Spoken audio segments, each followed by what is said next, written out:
Guys, welcome back to the Chris Hughes Golf Channel. Today, myself and Jim Irwood, my wonderful manager, we're going to be previewing the PGA Championship, which kicks off this week, this Thursday, from Kiawah Island Golf Resort. Al fresco today, baby. What does that mean? We're outside, enjoying the sunshine. Al fresco? He's a chef, wasn't he? No, outside. Bit of outdoor content for you today. Bit of outdoor content, right? But we got a great weekend. It's major week. It's not my favourite major. I know that. What is my favourite major? Masters? I like the Open. The Open. Our Open. Our Open as British people. But no, it's going to be a great week. Par 72, 7,876 yards. So it's a long one. It's an absolute longie. 2012 PGA Championship. Sorry, I'm squinting. He's very sunny. Was held here at Kiawah Island. Rory McIlroy won by 8 shots. And if you go back to that year, this is going to suit, I believe, this is my personal opinion. I'm going to allow that train to pass by. This is my personal opinion. I think this is going to suit long hitters. If you go back to 2012, you've got to look at who finished in the top 20. You had Adam Scott, who was long at the time. You had Tiger Woods. You had Rory McIlroy. You had Bubba Watson. And they were all top 35 at that time in 2012 in terms of longest hitters on tour. So, longest course of a major ever. So, well done. It's going to suit longer hitters. You've done well. Good research. No, it's not. No, it's not. No. The reason I'm saying that, it's purely going to suit long hitters. Purely. Yeah. Well, it's a Pete Dye designed course, right? Yeah. So it's purely going to suit long hitters in that respect. You think he's designed Whistling Straits, TPC Sawgrass. We know what the courses are like. There's inspiration there from Scotland in terms of like the rolling hills. So tree lined. It's plenty of water. Tree lined, plenty of water. Plenty of bunkers, apparently. Well, it's a links style layout. It's not a links course, of course, but it's like a links style setup in the US. So it's the reason I think it's going to suit long hitters is because you're going to have crosswinds. I think it's easterly and westerly winds, so it's going to be crosswinds coming across. You're going to have runoff areas because of the design of the course. Now, Mrs. Dye, who helped co-design, obviously Pete Dye's wife, which her name is Alice Dye, she loved a view. This is a good fact for you. She loved a view from the green, looking out into the ocean. Don't we all love? So you look at the courses they've designed with ocean courses. She loves the view, so she wanted those greens raised. Yeah. So you're going to get runoff areas. That then makes it hard. If you've got people that hit high attacking golf balls, this is why I'm going to get onto my selection later on. There's a reason I like my selection in terms of just being able to work on trajectory, ball flight, all that kind of thing. If you've got someone who can't really, or doesn't know how to adapt to sort of a link style approach in terms of hitting the ball a lot flatter or working with his irons, then I think they'll struggle around here with those wins because it can get up to about a 2-shot club difference. And then you get runoff areas, then you get people that need to scramble to win this event. Can I just jump in there? Please. So just on that, 10 holes that hug the coastline. Imagine that. 10 holes that hug the coastline. I think it's one of the most, I think it's the course with the most coastal, as in the most water in terms of per holes. Yeah, amazing. I can't wait. But on your point on scrambling, so last week Nick Faldo said, do not bother turning up at this tournament if your scrambling game is not up to scratch. I know, and that is why when we get onto my selections, I know I've got one this week. I'm really confident. Really? I'm going to be honest, with the train's gone past. Got to bear with us.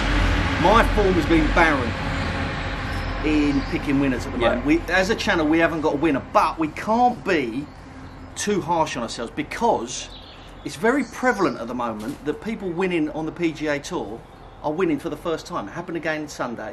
And listen to this for a fact. The majors, the last 21 majors, 15 of them have been, it's the first time they've won a major. So we can't be too harsh. It's very difficult to pick a winner, but we're going to give it a go. We're going to give it a go. I think you need form players. Another thing as well, like I just said, obviously the Alice Dye, like the green, the views from the green, so they're raised, you're going to get the runoff areas. Like Jim just said, you're going to need a top scrambler this week because you are going to miss greens, and they play slightly smaller than PGA Tour averages greens. 6,000 square foot is the average for the greens around this course, which means, like I just said, it's slightly smaller than PGA average. So hitting fairways is very important, and you're going to get, the fairways aren't going to be quick here. This is why I think long hitting is important. Obviously, you need accuracy off the tee. Definitely. But I could counteract that and say that you need to be a good sort of you need to be hitting your irons well. You can hit your long irons. I know you're picking. Why do you think that? I just know. I've got a feeling I know who you're going to go with. Well, I just think you're going to need to be long. That's going to give you an advantage, but you're going to need to be in the short stuff. All right, quick word on Rory. Rory's the tournament favourite. I'm fading. Well, Rory's the tournament favourite. Like I just said, he won this event by 8 shots. So McIlroy knows how to get it done around Kiawah Island. He's obviously got that length off the tee. He's hitting little fades now. He's worked a lot on his game, and he'll be excited. It's good to have him back. Obviously, he's come back off a win in the PGA Tour recently. So. Won at Quail Hollow. Yeah. I don't want to take anything away. Winning on the PGA Tour is not easy, and ever. But that was a weaker field than obviously going to be on display this week. He has a horrendous habit in the last few majors of having a horrendous round, yeah, he's always which got one kills in him. Yeah. So I am not going to be on the favourite. I'm not riding the wave of a Rory return. No, but it was nice to see Rory put that behind him in the respect that he went through definitely. 4 solid rounds last time out. He got it done. It looked like Rory was back to his best. He found himself off the tee, and I just worry about the shorter side of the game. So you're fading him as well. I need. There's statistically a lot what's right with my selections. Oh. There's statistically it screams at me. All Come of on, them. let's get into it. Let's go in. Let's go in. Right. My first selection, I'm going to go in heavy now. This is who I think will genuinely win the event. Go on. If he won by 5 shots, it wouldn't be a surprise. Go on. He's a youngster. You know what I'm going to say. Hovland. Yeah, Victor Hovland. I don't know how Victor Hovland is not one of the leading contenders for this. In people's opinions, he will be a leading contender, but in terms of the way that necessarily the book is looking at it, he's not. He's very fanciable. There's loads to like. 3rd in Wells Fargo, 3rd in Valspar. They're similar tracks. They are similar tracks in a certain respect. And you go back to his Masters form, his major form, tied 21 in the Masters. He was 15th in the last. He finished tied 13th in the last US Open as well. And if you go off the tee, statistics off the tee, PGA Tour average, he's top 15. Yeah. Do you like Victor? I've got him. I do. I mean, a lot of the times I do research for this, and I look at golf betting system, and he's popping on all the models. But you know I love him as well. I know. And I'm just waiting for him to win. He's got a cool head, fearless. He's one of mine. I say it every time, don't I? So I think it's the first time you and I both had the same place. So maybe this could be the one. This could be the week. But yeah, like I said, Wells Fargo and Valspar, very, very Victor's similar. your main bet. Victor's my main bet. Very similar tracks. So hopefully he gets it done. Like I said, last 2 majors, been very impressive. Tied 21st, tied 13th US Open and Masters. He's top 15 off the tee, which I said is going to be vitally important around here. He's good with his irons in hand. And his Palpulum grass, yeah. which is different. It's obviously those kind of like islandy resorts have those. Like a lot of Hawaiian greens would have the same. He actually won the Mayakoba, is it? Mayakoba. He won that on the same green, so he knows how to putt on them as well, which I think's... Okay, which leads me nice into my guy, if you don't mind. I think very important. Oh, and also, little stat, I've got one more stat for Victor. So I'm just going heavy on Victor. This is how confident I am. One more stat for him. His putting, he's averaged 2.3 strokes gained over his last 5 tournaments. So his putting is going in the right direction. 2.3 stroke average gain, that strokes gain, that's very good, that's very impressive. If he takes that form in and puts as well as he is, or he continues that uphill train in terms of progressing with the putter, he's going to take every single bit of beating this week. There was a worry around his chipping, but apparently that has got better in the last few tournaments. I wouldn't worry about it. I think the way he's been off the green, I think he'll be hitting more greens.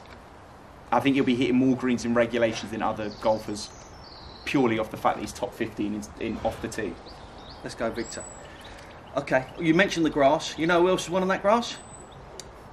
Well, there's a lot of people who won on that grass. Yeah, but my main selection, this is a bit controversial because he's not in great nick.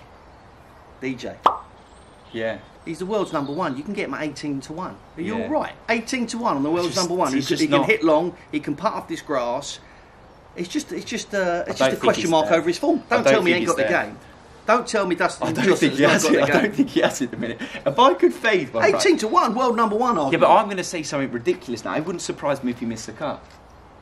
Well, and I wouldn't. It wouldn't. No, I know that's his form. But if you can get world number 1, it's very rare you can get world number 1 at 18 to 1. But there's a reason. There's a reason for the first time in a long time for a major. He is 18 to 1 for a major. He's that good though. If he turns up, 18 to 1 would be ridiculous. People go, God, I can't believe he's 18 to I don't 1. think you can stake much of a claim the way he's been recently. No, form you can't, but you can with his overall game. He's got the whole game. DJ, if he turns up, he's got the whole game. Well, I think as well, if he's up the top end of a leaderboard as well on a Friday afternoon, I think he's very hard to kind of see him disappear. He rarely filters down when he's flying. So that's a fair selection. My next selection, Mark Leishman. Yeah. Would you like that? No, you always pull him out. I don't. His low irons, he's a very, very good player. And you go back to where he grew up, and he's been very good recently as well. Where he grew up, he grew up in an area where he had to actually learn to flight the ball. He had to adapt his golf games to his golfing abilities growing up. So he's a very experienced instead of, he wasn't just playing in America where kids go out, there's no wind, they're playing on lovely courses, in like inland courses, and you're just hitting your regular shots, your irons, etc. He's had to actually adapt his game, so he knows how to handle conditions like this with crosswinds. It's very average. His driving distance is very average, so I'm kind of contradicting myself in the respect that I said I think you need to be a long hitter. I don't. I just think that because he can make up for it with his low irons, I think he can be very impressive in terms of just getting the ball in play on the short stuff, and then he'll start working it. And we know he can scramble. He's a fantastic scrambler.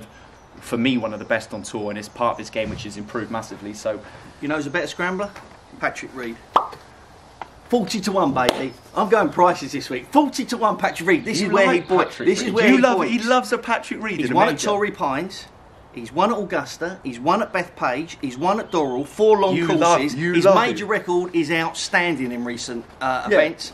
40 to 1. His scrambling is, I think, second to none. He gets in there. Once he's in there, you can't shake him, Patrick Reed. I'm all over him. Okay, there's a fair selection. I think once he's in the nitty gritty especially of a major, he's a fantastic force. He's a bit of a steam train. Bink. If you bink him at 40 to 1, that's lovely. Bink him. Just bink him. I'm glad you didn't say bonk him. No. If you said bonk him, that'd be a different thing. Right, I've got one more. I've got one more. Go on. Well, just quickly before we get into the final selection, what do you think of Bryson's chances? Not good. No, I don't fancy. He's not hitting any fairways. He's like 190 seconds. Well, I think he's in terms of driving. Yeah, I think his length will be obviously considerable. I just think the way last week he was long off the tee last week, and he wasn't bad to be fair. He was good off the tee, but it's going to be a short game which slightly lets him down. I think this week. Like you're going to have to hit greens. You're just going to have to. You've got to hit a fairway first. That's what he's struggling. I think he'll be fine hitting fairways. I think he'll be fine. I think it's distance. But I think it just that sort of shorter side of his game. I think's got to potentially scrub up a little bit to win here this week. I say that he's worth mentioning. That hosed up in the US Open. We know that. But that was a freak show. My final selection. Who do I think's the best scrambler in the world? Webb Simpson. Yes, that's who I said earlier. I knew you were going to pick Webb Simpson. Oh mate, I knew it. Right, but Webb has to find form, right? Yeah. Admittedly, Webb hasn't been the player he was. I think actually a few comments. This isn't quote for quote because I cannot remember exactly what Webb Simpson said, but there was a few niggles in previous tournaments where he hasn't felt right, something's not been right. So if he's coming back to his best like we know Webb Simpson can be, I just think he's got hands they're like a genie. Imagine a genie with lovely soft silk hands. He is just beautiful around the greens. I could watch Webb Simpson get up and down from 10, 15 yards, pitch and putt. He's the pinnacle for me. What price is he? Oh, absolutely no idea. No idea. I think he'll be nice though. I just think he just needs to get in the mix, give himself that confidence. But we know he can do it. Webb Simpson's a phenomenal player. I think what we should do, my last selection, I think is very similar. Daniel Berger. I reckon we should have a little side bet between us. Played very well last day the other day as well. Yeah, and he loves the coast course 1. You think Pebble Beach? You'll see on 18. Made the eagle, not to win the tournament. We already had it won, but made eagle on 18 at Pebble Beach. Good record on Pete Dye courses. Yeah. We should have a little side bet. Webb Simpson and my boy Daniel Berger. No. I'll tell you anything. We'll have a little shot. So watch along on Saturday. Have a shot. All right. No reggae sauce like that. Wipe me out the next day. Do you mean watch along on Saturday? The watch along Sunday. Something you said Saturday. Oh, sorry. He thinks it's the British Masters. Yeah. No. Doing it a day Watch along Sunday. Join us on the watch along Sunday, and whoever's winning, whoever does better, Berger or Webb Simpson, we'll have a little bet. And the giveaway, guys. Giveaway. We got a new sponsor. Beautiful. Kiss the badge, baby. Beautiful. Puma Cobra Golf, absolutely fantastic. So happy to be a part of it. So thank you very much, guys. We've got a new sponsor, new giveaway. Jim, what have we got this week? So this week, what you've got to do is pick the winner. You have to be a subscriber to the channel, otherwise your vote is void. Subscribe. So this week we're going to have a cap. We're going to have a Puma towel. We're going to have Puma socks and a Puma boot bag. and just stick with us because the prizes are going to get really, really good. For the majors, we're going to say let's just wet the waters a little bit. For the next Masters and for the Open, we're going to be doing wedges, a bag like that. We do a bag. We're going to be wedges and a driver of your choice as well. This is my new golf bag, as you can see. Look at this. That does stand out in a golf bag. Nice, isn't it? I might get the old Chris Hughes Golf and Chris Hughes Official embroidered in the front of it. Really my social pages. And also, we've got a new guy, these guys, On Par Nutrition. We're going to send some out as well. Winners. It's a local company. We're not getting paid for this. We are getting. This is my favourite. It's the peanut butter and chocolate chip. It's On Par Nutrition. It's high protein flapjack, high in fibre. It's got good protein in it. Good for the energy. Dan, you moaning you weren't getting a commission. Have your lemon drizzle bar. And that you love the lemon drizzle. Don't you? Beautiful. So we'll send some of those out as well, guys. So good luck. Get your selection. You know what you need to do. If you're not a regular to the channel, all you got to do is enter in the comments one selection who you think will win the PGA Championship this week. If there's a tie, we pick it out of a hat. We've had to do that in previous tournaments. We'll put all the names who chose that selection into a hat. We'll pick it out on the next preview next week. Can you wrap it up? I've got one of these trains to catch. What? I've really got one to catch one of these trains. Dan, can I have a lift, please, mate? Are you serious? Yeah. Mate, run. Good luck. See you later, guys. To run. What a manager, eh? He's some boy. Guys, we'll see you soon. Like and subscribe, baby. Good luck.